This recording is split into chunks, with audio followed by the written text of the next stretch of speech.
तो very welcome all the student and chapter 5 की quick revision series में आप लोगों का बहुत बहुत स्वागत है। 20 मिनट की सीरीज में हम इसमें पूरा चैप्टर आपको बताएंगे कि किस तरीके से पूरे चैप्टर में मेन कंटेंट को दिखाया गया है। वैसे तो ये एक्सप्लेन वीडियो पहले से ही अपलोड है जिसमें आपको पूरा सारा कुछ एक्सप्लेन मिलेगा। अगर आपके पास समय है और आप देखना चाहते हैं तो चैनल पे जाइए, प्लेलिस्ट पे आपको सारा content detailed wise part 1 part सारा कुछ है। इस 20 मिनट की सीरीज में मैं मेन कंटेंट को दिखाने की कोशिश करूंगा जिससे आपका क्विक रिवीजन हो सके, चैप्टर जितना है पेपर में आपको समझ में आ जाए। आइए स्टार्ट करते हैं। मेरा नाम विजय है। अगर आप चैनल के साथ नए जुड़े हुए हैं तो आप जुड़ने की कोशिश करिएगा। फेसबुक पेज, इंस्टाग्राम और साथ में टेलीग्राम और साथ में ट्विटर, इन सभी पे हम अवेलेबल हैं। नोट्स चाहते हैं तो टेलीग्राम पे जुड़िएगा। हमारे अपडेट के साथ अपडेट रहना चाहते हैं तो आप फेसबुक पेज, इंस्टाग्राम और ट्विटर के साथ जुड़ सकते हैं। तो दोस्तों इस पूरे चैप्टर में एक्चुअली आपको दिखाने की कोशिश करेगी सोशल लाइफ 3 ट्रैवलर्स के द्वारा जो अलग अलग समय में भारत के अंदर आए थे। अल ब्रूनी, इब्न बतूता, फ्रांसो बर्नियर, इन तीनों लोगों ने भारत को किस नजरिए से देखा ड्यूरिंग 10 to 7 सेंचुरी। उस टाइम पीरियड में हमारा समाज कैसा था, हमारी संस्कृति की वातावरण कैसा था, वो सारा हमें इनके अकाउंट से देखने को मिलता है। हाल फिलहाल हम यही जानने की कोशिश करेंगे कि किस ड्यूरेशन में ये लोग आए और इन्होंने समाज की उन व्यवस्थाओं को किस हिसाब से देखा, भारत से क्या सीख के गए और हमें क्या सिखा के गए। तो सबसे पहले बात करेंगे हम लोग अल ब्रूनी के बारे में। तो अल ब्रूनी शुरुआती समय से बहुत ही अच्छा, बहुत सारी लैंग्वेजों को जानने वाला व्यक्ति था। सीरियक, अरेबिक, पर्शियन, हिब्रू और संस्कृत उसने भारत से आके सीखी, लेकिन अर्ली टाइम पीरियड के अंदर सीरियक, अरेबिक, पर्शियन और हिब्रू लैंग्वेज उसको आती थी। और इवन उसको उस टाइम पे ग्रीक तो नहीं आती थी, लेकिन प्लेटो की काफी सारी फिलॉसफी को लेके उसने अरेबिक ट्रांसलेशन में पढ़ी थी। अब यहाँ पे हुई बात ये कि ये बंदा कहाँ से बिलोंग करता था, अफगानिस्तान से बिलोंग करता था। और अफगानिस्तान के ऊपर अटैक करा मोहम्मद बिन गजनवी ने। और मोहम्मद बिन गजनी जो था वो आपको पता है उज्बेकिस्तान से बिलोंग करता था। और उसने मोहम्मद गजनी ने ख्वारिज्म के ऊपर अटैक करा और Khwarezm is the part of Afghanistan. 1017 के अंदर उसने अटैक करने के बाद, अगर आप देखना चाहते हैं तो ये अफगानिस्तान का हिस्सा है, इसके ऊपर उज्बेकिस्तान ने अटैक करा और अटैक करने के बाद वो अल ब्रूनी को अपने साथ ले गया, क्योंकि टैलेंटेड लोगों को ले जाना हर किसी को फायदेमंद साबित होता है। उस समय पढ़ा लिखा जानकार व्यक्तियों में से एक था, इसलिए वो अपने साथ उज्बेकिस्तान ले गया। उसके बाद आपको पता है कि जो मोहम्मद बिन तुगलक है, उस मोहम्मद बिन तुगलक कह रहा हूं मैं, आपके क्या कहते हैं मोहम्मद गजनवी है, उस व्यक्ति ने पंजाब के कुछ हिस्सों पे अटैक करा था। इसके बारे में हमने बहुत बार पढ़ा भी हुआ है। पंजाब के हिस्सों में अटैक करा था और पंजाब के हिस्सों में अटैक करने के बाद फाइनली क्या कहते हैं आपके अल ब्रूनी जी हैं, उनको भारत में आने का मौका मिला। जब भारत में आने का मौका मिला उनको, तो उन्होंने फिर पूरी तरीके से पंजाब के इलाकों से कॉन्टेक्ट करा। पंजाब के इलाकों से कॉन्टेक्ट करने के बाद उन्होंने इंडियन रिलीजन और फिलॉसफी सीखने का उनको भारत के अंदर मौका मिला। इस तरीके से उन्होंने संस्कृत स्कॉलर के साथ अपना कांटेक्ट बनाया और संस्कृत भाषा सीखनी चालू करी। अब ड्यूरिंग अगर हम बात करें कि 1017 के अंदर ही उज्बेकिस्तान गए होंगे, तो लगभग उसके बाद ही भारत के अंदर आए होंगे।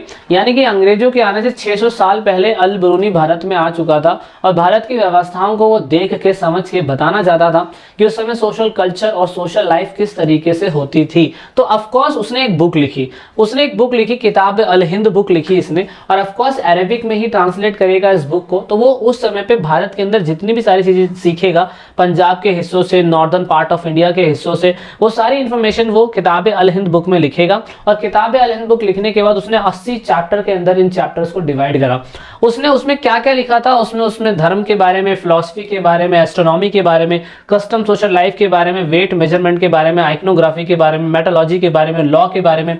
यानी कि उस समय भारत के अंदर ये सारे सब्जेक्ट पढ़ाए जाते होंगे और ये सारी चीजें उसने देख के भारत के अंदर सीखी। सोचिए भारत में उस टाइम पीरियड पे ये सारी चीजें उस टाइम पे थी हमारे भारत में, और उसने ये सारी चीजें भारत में सीखने के बाद एक बुक बनाई, किताब अल हिंद बुक, और ये सारे उसने 80 चैप्टर के अंदर कनेक्ट करने की कोशिश करी।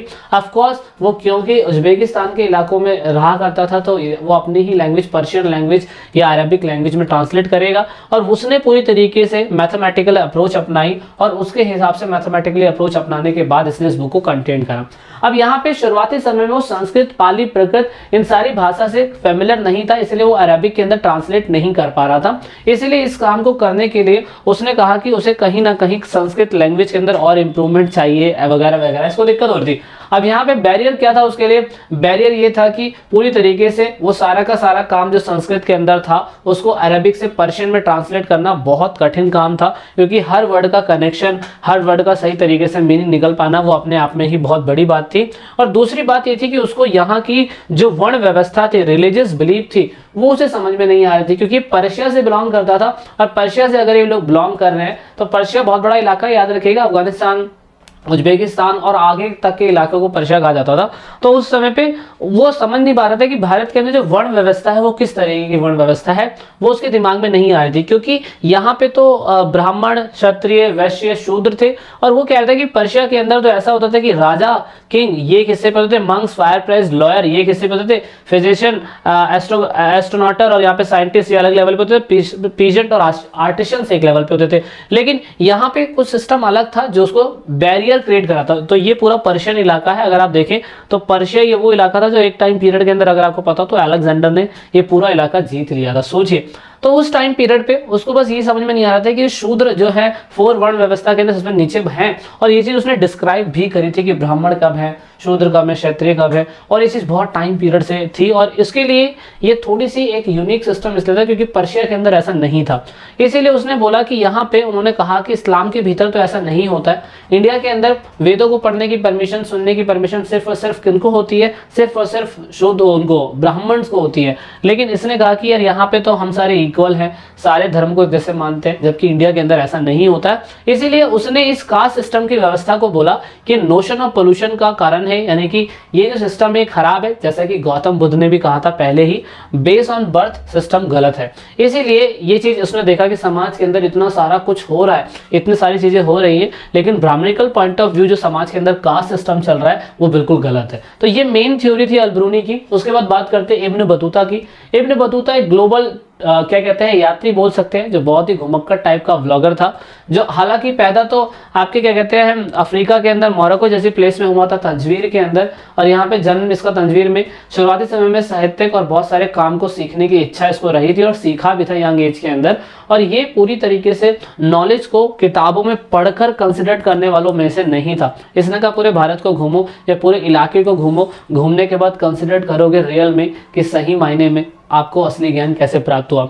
इसीलिए दूर दूर ये जाना चाहता था, कई यात्राएं इसने अपनी लाइफ में करी। इसके जितना घुमक्कड़ मैंने अपने पूरे जीवन में नहीं देखा। घुमक्कड़ इन द सेंस आप सही चीज ले रहे हैं, एक तरीका ट्रैवलर। तो Syria, Iraq, Persia, Yemen, Oman और बहुत सारे अफ्रीका और इंडिया के बहुत सारे कोस्टल लाइन, मोरक्को, इधर सारे प्लेसेस पे घूमा। और भारत के अंदर भी ये घूमा, और भारत के अंदर 1332-1333 के टाइम पीरियड में आया। याद करिए ये वही टाइम पीरियड है जिस समय 1336 के अंदर हरिहर बुक्का जो अपने साउथ के अंदर विजयनगर एम्पायर का एस्टेब्लिशमेंट कर रहे थे। लेकिन क्योंकि इंडिया के अंदर आया, घूमना चाहता था और इंडिया के अंदर चाह रहा था कि कोई मुझे कोई पोस्ट दे, कुछ दे, क्योंकि इसको नॉलेज थी। उस टाइम पीरियड के इंडिया के अंदर एक राजा राज करता था, मोहम्मद बिन तुगलक। तुगलक जो थे वो मोहम्मद बिन तुगलक तुगलक डायनेस्टी से बिलोंग करते थे। और आप देखें गयासुद्दीन तुगलक, उसके बाद यहाँ पे मोहम्मद बिन तुगलक दूसरे राजा यहाँ पे बने थे। और यहाँ पे उन्होंने क्या कहते हैं, जो ये व्यक्ति था आपका क्या कहते हैं इब्न बतूता, हाँ इब्न बतूता के बारे में डिस्क्राइब कर रहे हैं हम। ओके ठीक है, इब्न बतूता के बारे में। तो इब्न बतूता को यहाँ पे इंडिया में उन्होंने बना दिया काजी, काजी बोले तो जज बना दिया। और जज बनने के बाद उसने काफ़ी समय तक यहाँ पे भारत के अंदर रहा। और उस टाइम पे जज बनने के बाद इसको काफ़ी कुछ एक्सपीरियंस करने को मिला। देन फाइनली इसको एम्बेसडर बनाया जाता है और चाइना भेजा था 1342 के अंदर। 1342 के अंदर इसको चाइना भेजा जाता है। तो ये बंदा क्या कहते हैं उस टाइम पीरियड के अंदर मालदीव गया, मालाबार कोस्ट से निकलता हुआ, दिल्ली एरा मालाबार कोस्ट से ये निकलता हुआ मालदीव गया। देन फाइनली सुमात्रा गया, सुमात्रा से फिर चाइना गया, और बहुत जगह चाइना के अंदर जाके ये उस टाइम पीरियड के अंदर दूसरी और जगहों के अंदर ट्रैवल बीजिंग गया। और लगभग इंडिया के अंदर 1347 के अंदर वापस आया। 1342 में निकला, 1347 में वापस आया, 5 साल घूमता ही रहा चाइना की जगहों के अंदर। फाइनली घूम के आने के बाद इस बंदे ने एक बुक लिखी। इतना सारा एक्सपीरियंस हो गया और सारी बुक इसने अरबिक में लिखी, कॉल्ड रिहाला। रिहाला बुक सोशल कल्चर लाइफ दिखाती है सभी कॉन्टिनेंट के, स्पेशली भारत के बारे में। भारत के बारे में दिखाती है। तो भारत के बारे में इसका क्या ऑब्जर्वेशन रहा, कल्चर को लेके, लोगों को लेके, बिलीफ को लेके, वैल्यू को लेके, वो इसने लिखा। उसने बताया कि भारत के अंदर ट्रैवलिंग करते समय उसको कहाँ जाने के लिए कितना कितना समय लगता था, उसने एग्जैक्टली बताने की कोशिश करी। उसने ये बताया कि ट्रैवलिंग भारत के अंदर कहीं ना कहीं इनसिक्योर होता था, कई बार रॉबर्स उस पर अटैक कर दिया करते थे। और इसीलिए जब ये सारा कुछ उसने सीखा तो फिर जब ये अफ्रीका वापस गया, वेस्ट एशिया वापस गया, इधर की जितनी भी चीज़ें उसने सीखी और इंडिया के सब कॉन्टिनेंट चाइना में जाने का जो भी कुछ भी सीखा, इसने मोरक्को आने के बाद पूरी तरीके से क्या कहते हैं इसको, इब्न जुजुई करके व्यक्ति था जिसने सारा कुछ ट्रांसलेट करके रिकॉर्ड करके रख के लिखा था। अब यहाँ पे ऐसा नहीं है कि इंडिया के अंदर सिर्फ यही इब्न बतूता रिहाला बुक लिख के गया था। इंडिया के अंदर 1400 से 1800 बीसी के टाइम पीरियड को, एडी के टाइम पीरियड के अंदर, हाँ एडी के टाइम पीरियड के अंदर की बात ही है ये। इस टाइम पीरियड के अंदर बहुत सारे लोग आए थे, ये सारे लोग हैं जो उस टाइम पीरियड के अंदर आए थे, जिन्होंने अलग अलग जगहों पे ट्रैवल करा था और काफ़ी कुछ सीखने की कोशिश करी थी। बहुत तो लोग तो यहीं रुक गए थे। अब इब्न बतूता के लिए 3 चीज़ बहुत ज़्यादा इंपॉर्टेंट थी। 3 चीज़ों में से सबसे नंबर 1 कोकोनट और पान। इब्न बतूता ने इंडियन सिटीज़ के बारे में बताया, और दूसरा है यूनिक सिस्टम जो कम्युनिकेशन के लिए था। पान उसके लिए ऐसे फसलों की तरह था जो एक कॉम्बिनेशन सही तरीके से बना नहीं पा रहा था उसके लिए, कि किस तरीके से लोग पान खा लेते हैं। एक गरी है, एक पत्ता, उसे लोग चबाए जा रहे हैं, उसके लिए थोड़ा सा कॉम्प्लिकेटेड था और उसके लिए अनफेमिलियर था, क्योंकि जहां से ये आया था वहां पे तो ये चीजें होती नहीं थी। फिर उसने बताया इंडियन सिटी के बारे में। इंडियन सिटी में उसने बताया कि दिल्ली उस टाइम पीरियड के अंदर इतनी ज्यादा पॉपुलेटेड इलाका था जहां पे बहुत सारी पॉपुलेशन रहा करती होंगी। और दूसरा उसने दौलताबाद को भी वैसा ही बताया, दौलताबाद यानी कि महाराष्ट्र। और आज की डेट में हाईएस्ट डेंसिटी आपको दिल्ली में ही देखने को मिलती है, तो क्योंकि भाई सारे राजा, सारे सुल्तान, सब कुछ तो दिल्ली में रहते, तो दिल्ली में ही डेवलपमेंट ज़्यादा होगा, तो ऑफकोर्स दिल्ली में ही जनसंख्या ज़्यादा होगी। तो इसीलिए दूसरा उसने बताया कि जहाँ जहाँ पे ये बाजार हुआ करते थे, चाहे आप दिल्ली देख लीजिए, चाहे आप क्या कहते हैं दौलताबाद यानी कि आज का महाराष्ट्र देख लीजिए, वहाँ पे मॉस्की और टेम्पल्स हर जगह देखने को मिले उसे। यार इवन उसने बताया कि विलेज के लोग इन इलाकों के अंदर आते थे, सामान खरीदते थे, और यहाँ पे उसने बताया कि उस टाइम पीरियड के अंदर इंडिया के अंदर एक साल के अंदर एक खेत से 2 क्रॉप्स ले ली जाती थी, जो अपने आप में ही बहुत बड़ी बात है। इंडिया का मार्केट इतना अच्छा था उस टाइम पीरियड के अंदर दौलताबाद का, कि यहाँ पे सामान उस समय पे जो कॉटन था, रेशम था, साटन था, ये सारी चीज़ें बहुत महंगी मिलती थी और दूसरे कॉन्टिनेंट में इनको भेजा जाता था व्यापार के मकसद से। ऑफकोर्स जब चंद्रगुप्त के टाइम पीरियड पे बिजनेस हो रहा है, तो यहाँ पे इस टाइम पीरियड पे मोहम्मद बिन तुगलक के टाइम पीरियड पे क्यों नहीं होगा। इसलिए उसने बताया कि मलमल के कुछ किस्म के कपड़े होते हैं जो हमेशा रिहायशी लोग या अमीर लोग ही पहना करते थे, जो नॉर्मल लोगों को सोच भी नहीं थी। दूसरा उसने बताया कि कम्युनिकेशन के लिए, क्योंकि एक जगह से दूसरी जगह पे पहुंचाने के लिए संदेश को, सामान को बहुत समय लगता था। आज की डेट में व्हाट्सएप और इंस्टाग्राम और साथ में आपका क्या कहते हैं अमेजॉन, फ्लिपकार्ट, सारी चीजें, लेकिन उस टाइम पीरियड के अंदर ये नहीं था। उस समय पोस्टल सिस्टम था, उल्लुक और साथ में दावा। उसने बताया उल्लुक लोग भागते हुए जाते थे और दावा में लोग क्या कहते हैं, उल्लुक के अंदर लोग क्या कहते हैं घोड़ों का इस्तेमाल करते थे, और यहाँ पे दावा के अंदर लोग पैदल भागते हुए जाते थे और इन्फॉर्मेशन शेयर करते थे। और इंडिया के अंदर उस टाइम पीरियड के अंदर बहुत सारे और भी ट्रैवलर आए थे जिन्होंने अलग अलग समय पे भारत के दूसरे हिस्सों को ट्रैवल करा था, और उन्होंने भी बहुत सारी जानकारियाँ दी थी। इनके बारे में बुक में डिटेल में एक्सपीरियंस नहीं कर रखा, नहीं बताया हुआ, तो उसके बारे में हम नहीं पढ़ना है। दूसरा फिर लास्ट है फ्रांसोis बर्नियर। फ्रांसोis बर्नियर डॉक्टर ही नहीं, बहुत सारे लोगों में से एक था। वो डॉक्टर था, फिजिशियन था, हिस्टोरियन था, फिलोसफर था, पॉलिटिकल फिलोसफर था। असल में मुगल के काल के टाइम पीरियड में आया था, और मुगल के अंदर उस टाइम पीरियड में शाहजहां राज कर रहे थे, और वो इंडिया के अंदर 1656 से लेकर 1668 लगभग 12 साल तक रहा। 12 साल तक रहने के बाद उस टाइम पीरियड पे जब ये इंडिया में आया था, तो प्रिंस दारा शिकोह शाहजहां के बड़े बेटे, उनका फिजिशियन भी था, और साथ में इसको दूसरे नाम से पुकारा गया, दमिश्क खान करके इनका नाम था, और ये उस समय पे इस नाम से पुकारे गए थे इंडिया के अंदर। अब उसने उस टाइम पीरियड में वेस्ट और ईस्ट यानी कि यूरोप और इंडिया को, सोसाइटी को कंपेयर करके बताया। सोसाइटी को कंपेयर बताने के बाद उसने बताया कि यूरोपियन सोसाइटी अमेरिका के इंडिया के कंपैरिजन में बहुत अच्छी है। और ये सारा काम उसने जब वो फ्रांस गया वापस, तो लुइस 14 वहाँ पे राज कर रहे थे, और सारा कुछ उसने ट्रांसलेट करा, और ट्रांसलेट करने के बाद ऑफकोर्स फ्रेंच में ट्रांसलेट हुआ हुआ ये काम, फिर बाद में डच, इंग्लिश, जर्मन और इटालियन लैंग्वेज में ट्रांसलेट हुआ, फिर बाद में हमें पता चला। अब उसने बताया कि जो ईस्ट है यानी कि जो मुगल एम्पायर है, जो मुगल लोग इंडिया में राज कर रहे थे, उसने बताया पूरी तरीके से समझने के बाद कि कहीं ना कहीं जो उस टाइम पीरियड पे यूरोप की कॉलोनी थी, वो मुगलों के कंपैरिजन में बहुत ज़्यादा रिच थी और बहुत ज़्यादा हाईली क्लासिफाइड थी। यूरोपियन सोसाइटी कहीं ना कहीं इंडिया के कंपैरिजन में सुपीरियर थी। उसने 4 चीज़ों से एग्जाम्पल करके बताया। नंबर 1 उसने बताया कि लैंड ऑनरशिप की वजह से। नंबर 2 उसने बताया कि आर्टिस्ट इंडिया के अंदर बहुत अच्छे, लेकिन उनकी कोई वैल्यू नहीं है। और तीसरा उसने मुगल सिटी को कंपेयर करके बताया बताया, और चौथा उसने वुमेन्स लेबर्स के कामकाज या उनके बिहेवियर को देखते हुए बताया कि किस तरीके से यूरोपियन सोसाइटी इन सभी के कंपैरिजन में इन लोगों से बहुत आगे है। कैसे? Number 1, question of land owner. उसने बताया कि इंडिया के अंदर लैक ऑफ प्राइवेट प्रॉपर्टी है, इंडिया के अंदर प्राइवेट प्रॉपर्टी है ही नहीं, और प्राइवेट प्रॉपर्टी नहीं है इसकी वजह से सारा का सारा जो भी प्रॉफिट होता है वो क्रॉन ऑनरशिप का है। तो इसी वजह से क्या कहते हैं, राजा को ही सारा फायदा होता है, नॉर्मल जनता को कोई फायदा ही नहीं हो पाता, क्योंकि यहाँ पे सिस्टम ये बनाया गया कि फादर के मरने के बाद बेटे को प्रॉपर्टी मिलेगी, उसे हिरार्की सिस्टम बोला गया। इवन उसने बताया कि राजा अपने सामंतों को जमीनें दान कर देता था, इसकी वजह से या तो राजा अमीर होता था और या तो उसकी एरिस्टोक्रेसी, जो रूलिंग एरिस्टोक्रेसी लोग हैं, सामंत लोग हैं, वो अमीर हुआ करते थे। तो इसीलिए उसने एक कारण बताया लैंड ओनरशिप को लेके, इसकी वजह से यहाँ पे इंडिया में यूरोप में और भारत में दिक्कत है, यूरोप के अंदर प्राइवेट ओनरशिप हुआ करती थी। दूसरा उसने बताया कंडीशन ऑफ क्या कहते हैं, सोशल कंडीशन ऑफ पीपल। उसने बताया कि यहाँ पे कहीं ना कहीं सोसाइटी के अंदर या तो बहुत रिच है और या तो बहुत ही गरीब है, कोई मिडिल क्लास यहाँ पे है ही नहीं, रूलिंग क्लास, एरिस्टोक्रेसी क्लास यही अमीर है। और मुगल सम्राट ने ये भी बताने की कोशिश करी कि आपके फ्रांसो बर्नियर ने बताने की कोशिश करी कि यहाँ पे राजा राजा तो है लेकिन वो भिखारियों का राजा, क्योंकि एरिस्टोक्रेसी क्लास अमीर है और दूसरी राजा अमीर है। तो इसीलिए उसने बताया कि क्रॉन ओनरशिप, राजा का साम्राज्य अगर है और सारी जमीनों का वो मालिक है, तो यहाँ पे जो बेचारी उनकी जनता है, अगर इनको कोई दिक्कत भी हो जाती है ना, तो उनकी हेल्थ केयर फैसिलिटी या उस टाइम पीरियड के अंदर और चीज़ें जो होनी चाहिए वो सही तरीके से पूरे भारत में अवेलेबल नहीं है।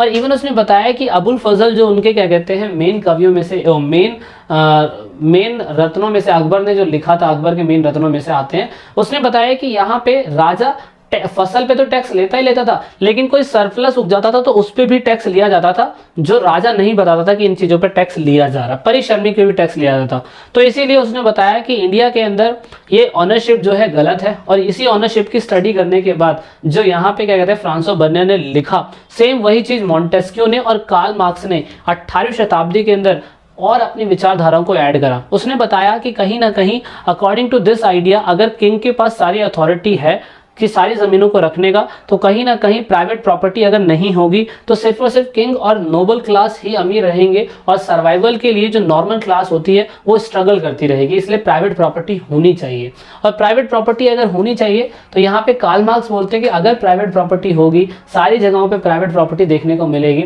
तो प्राइवेट प्रॉपर्टी ऑनरशिप, क्योंकि रशिया की क्रांति तो हुई इसी वजह से थी कि प्राइवेट प्रॉपर्टी ऑनरशिप रहेगी तो हमेशा अमीर वर्ग और अमीर होता चला जाएगा, गरीब वर्ग और गरीब होता जाएगा।